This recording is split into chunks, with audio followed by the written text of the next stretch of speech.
Welcome to Red-Handed Crimes channel. Don't forget to subscribe. In the late 1960s, a shadowy figure terrorized Northern California, leaving a trail of fear and unanswered questions. This individual, known only as the Zodiac Killer, claimed responsibility for a series of brutal murders and taunted law enforcement with cryptic letters and ciphers. Despite extensive investigations, the true identity of the Zodiac Killer remains one of America's most infamous unsolved mysteries.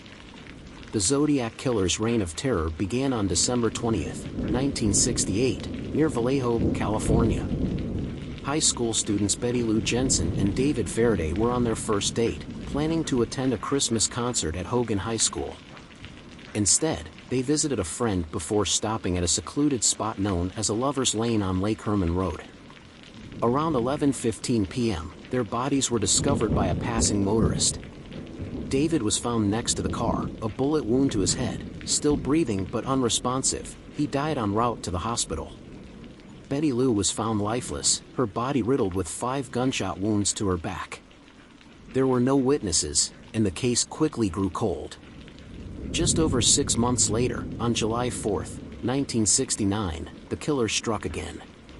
Darlene Ferrin, 22, and Michael Mageau, 19, parked their car at Blue Rock Springs Park, just 4 miles from the previous crime scene. Shortly after midnight, a car parked beside them, then quickly drove away, only to return minutes later.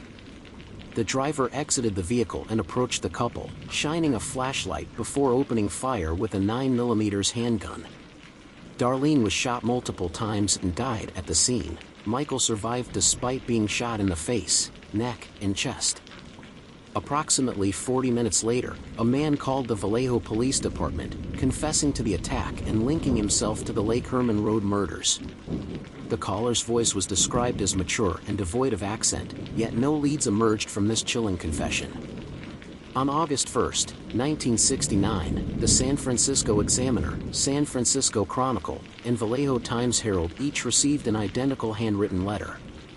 The author claimed responsibility for the attacks and provided specific details only the killer would know.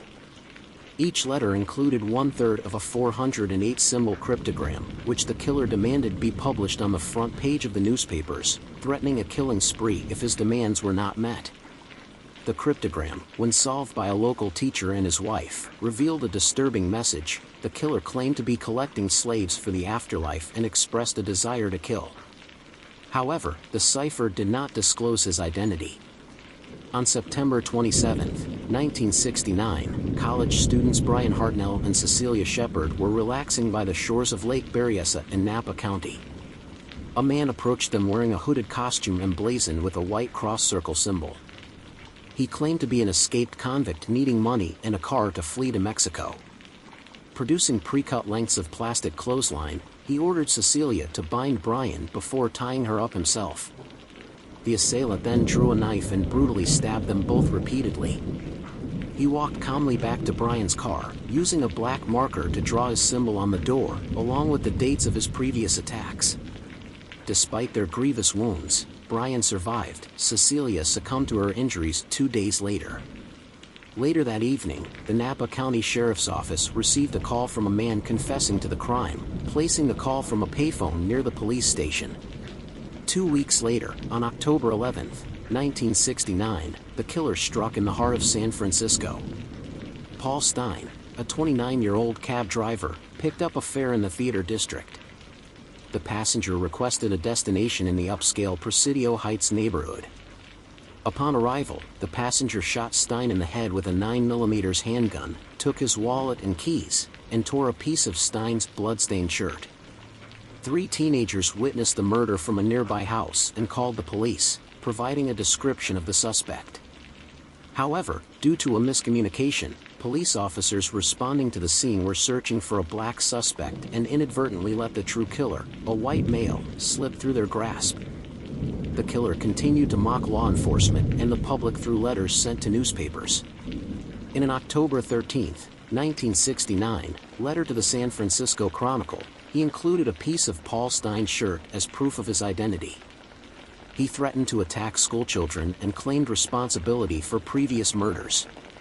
Subsequent letters included more ciphers, with one sent on November 8, 1969, containing a 340-character cipher that remained unsolved for over 50 years. In December 2020, a team of private citizens decoded the message, which did not reveal the killer's identity but reiterated his desire to kill and taunt authorities. Despite numerous suspects and ongoing investigations, the Zodiac killer was never caught. He claimed to have murdered 37 individuals, though only 5 confirmed victims are attributed to him.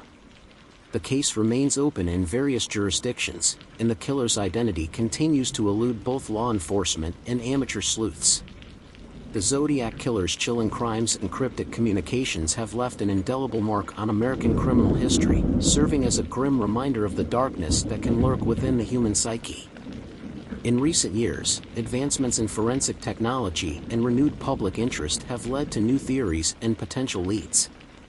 In 2021, a group of independent investigators known as the Casebreakers claimed to have identified the Zodiac killer as Gary Francis Post, a deceased man with a criminal history. Thanks for watching. Don't forget to subscribe.